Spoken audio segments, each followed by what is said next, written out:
The course of true love never did run smooth. William Shakespeare. Love is a smoke and is made with the fume of sighs. William Shakespeare. Love is blind and lovers cannot see the petty follies that themselves commit. William Shakespeare. I pray you, do not fall in love with me, for I am falser than vows made in wine. That's also William Shakespeare. And last but not least, love hath made thee a tame snake. I need to repeat that one. Love hath made thee a tame snake. William Shakespeare. Now, there are just 12 days left for the year 2018 to come to an end. And it has been quite a year for Kenyans.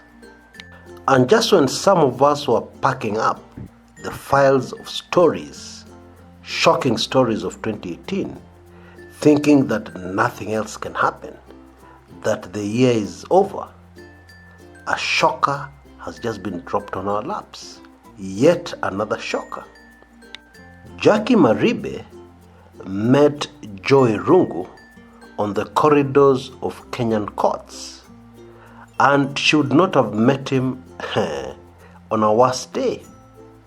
It was the day of her birthday, 18th December.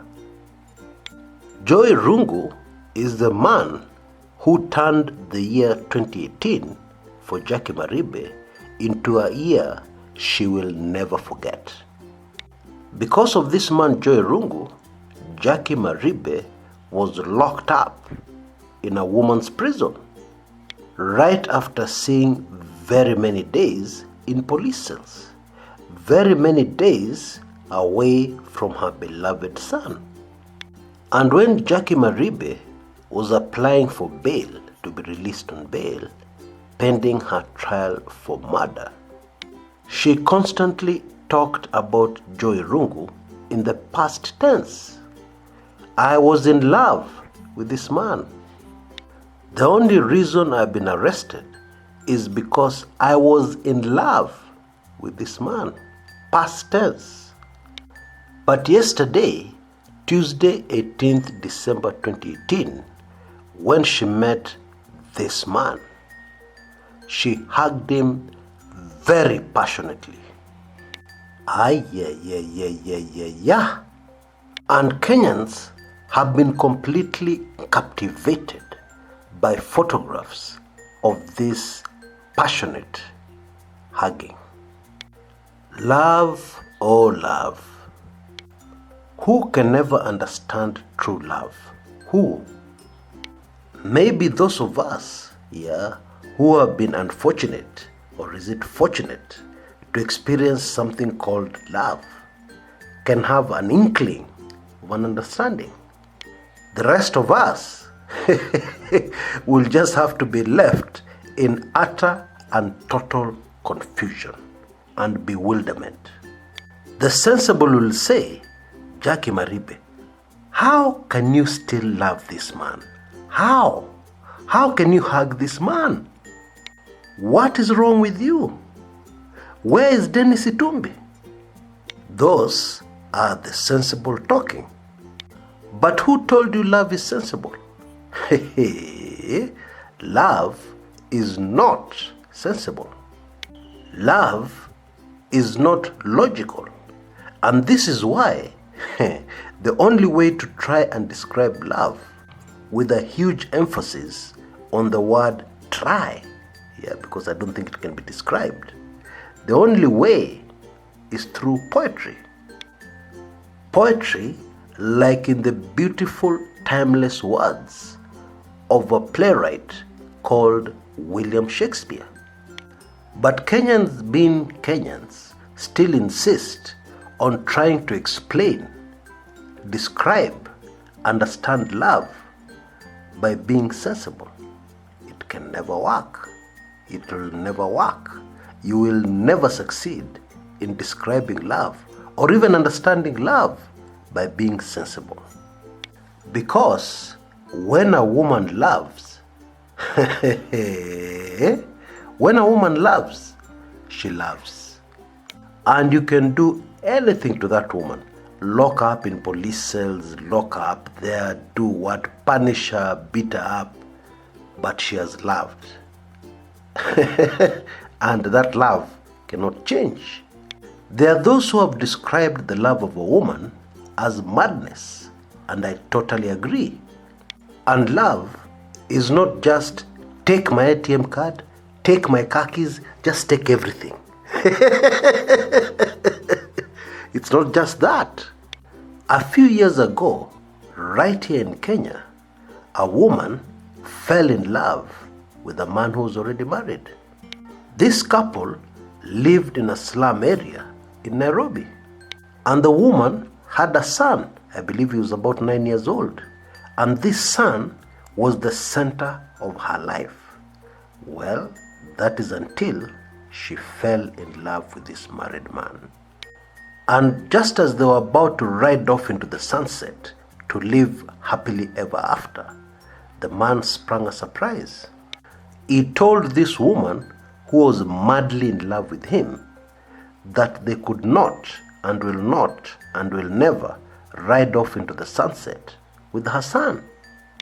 So what the woman in love did, she waited for her son to come back from school, and then she carefully locked the house of a tiny one-roomed house somewhere in the slums.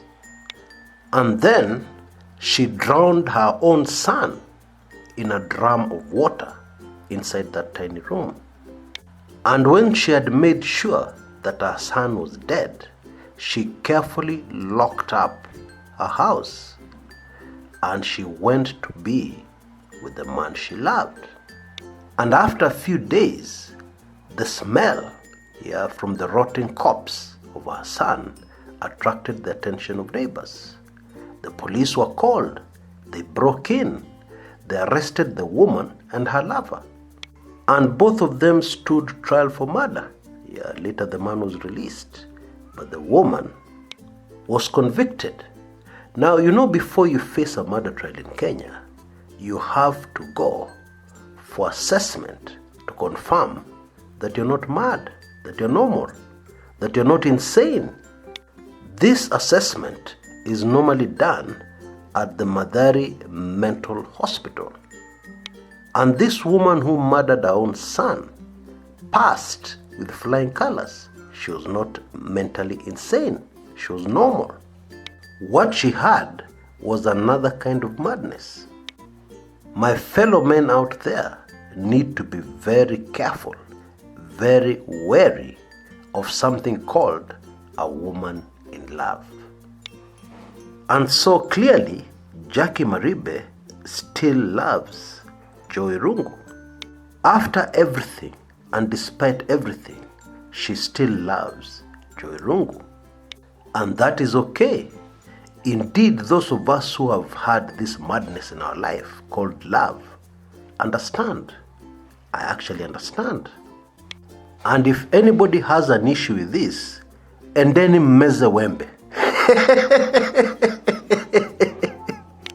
Now, fascinatingly, after Jowie Rungu passionately hugged Jacque Maribe, he also hugged Jacque Maribe's mom.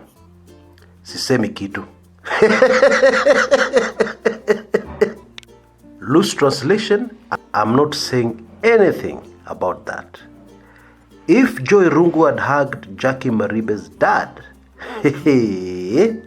then I would have had a lot to say. But he did not, and I don't think he ever will.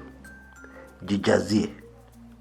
Anyway, on this same day that Jacque Maribe was celebrating her birthday, she threw a party. I was going to say a huge party, but let me just say a substantial party at a Kilimani restaurant. And surprise, surprise, this birthday party was political in every sense of the word. Her guest list suggested that she may be interested in a political seat as the woman's representative of her home county, Murang'a. And it is hardly surprising that the women who attended the party were busy telling her if she ever got interested in the women's rep seat for Murang'a, they would fully back and support her. And Jacque Maribe is quoted as having said the following: "It is something I would be interested in when the time is right." Yeah. Now, also on the day of her birthday, a man called Dennis William Shakespeare Itumbi was the first to wish her a happy birthday. And he wrote, Shakespeare Itumbi wrote the following words: "I wrote this one late. Kindly carry it to the car as you go to court today. This is why I slip this under your door. Happy birthday, Jacque Maribe. Been standing outside your door with pen and notebook, thinking how tragic a year you had, impressed by the magic you have, aware that, like someone said, a challenge only becomes an obstacle when you bow to it. So here, my birthday note. At least one day this year, find a very rainy mid-morning. I will come with an umbrella so that I can hold just one raindrop for you, place it on your bicep and watch it roll down. I ask for no more, just a chance to watch you reintroduce yourself in 2019. With your wounds, yes. With your visible scars, yes. But with fresh stamina, undeterred passion, because you are Jacque Maribe. Happy birthday."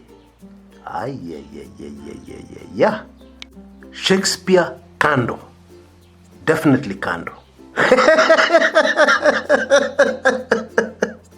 I'm telling you, this man William Shakespeare is very lucky he didn't live at the same time as Dennis Itumbi.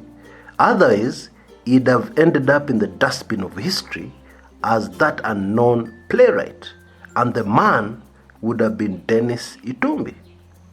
Folks, what a love story. Somebody should just make a movie. And I'm serious. And what is more, we're still going to be held in suspense for a number of months, because we have no idea how this love story will end. Will it end with wedding bells? Or will it end just with poetry? Nobody knows.